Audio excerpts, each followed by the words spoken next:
up, you boys, and welcome to Creusa Sims. My name is Creusa Darwin. I'm from Strangetown, and this is Sim. Today's case happened in my hometown, Strangetown, but could have happened in hell as well, due to its monstrous nature. Loki was the son of Bjorn and Gudrun Beaker, an older brother of Erin. He was born and raised in Aurora skies. As a child, he was described as ambitious and family-oriented. Growing up, he had a normal and happy childhood, getting along just fine with his parents and sister. However, Locke already had anger issues from a young age, as this photo from a family album clearly shows. Cersei was the daughter of Grania and Xanthos Salamis, and she had no siblings. There is no record of what her childhood was like, except for the fact that her father wasn't present at all, and it is believed that she was born and raised in a strange town. She was often described as cold and creepy. It isn't clear how or when, but Circe and Locke met each other and started a relationship. At this point, both of them were living in a strange town, and it wasn't long until they got married.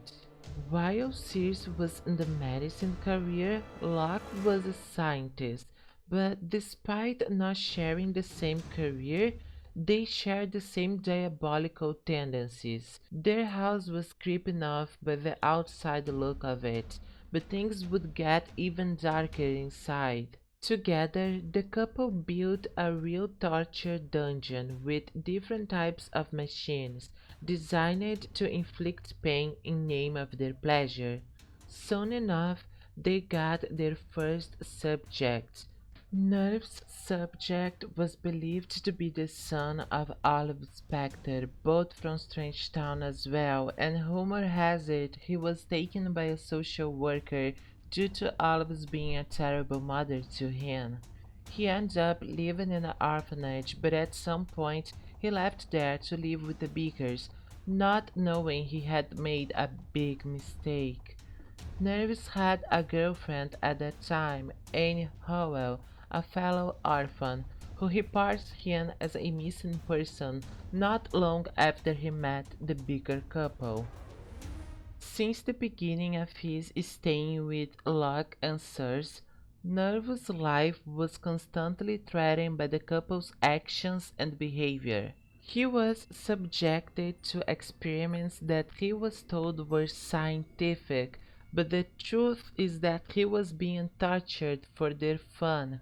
Picker's most common method of torture were electro discharges, which eventually harmed the gray matter of Nervous, as the expertise was able to demonstrate. The police believes Nervous was intended to be kept alive, but one night the torture games were so harsh on him that he unfortunately died. Despite their first victim's fate, Locke and Circe were not satisfied and decided to get a new subject. Kimmy Branco was a garbage man, and there isn't any info on his past except for having a cousin, Pira Florica. It is believed that he was attracted to the Beaker's house by a job promise, but ends up being kept as a prisoner and not long after as a subject, just like Nervous. He was submitted to the same torture but had a different ending.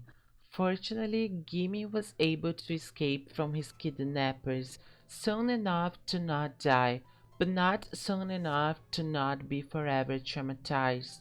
The Beaker couple was also suspect in Bella Gott's disappearance, since more than one witness claims to have seen Bella near their house right after she was reported as a missing person. Even so, No confirmation of that was ever heard of. After his escape, Gimme told everything that happened to him to the authorities, and the couple was finally caught. It was found by the police that Locke had both an excitement for scientific discoveries and torture, while Circe, on the other hand, was only in for the torture. Gimme revealed that she knew many ways of making someone scream, and none of them were nice. Currently, Locke and Circe are in prison awaiting trial.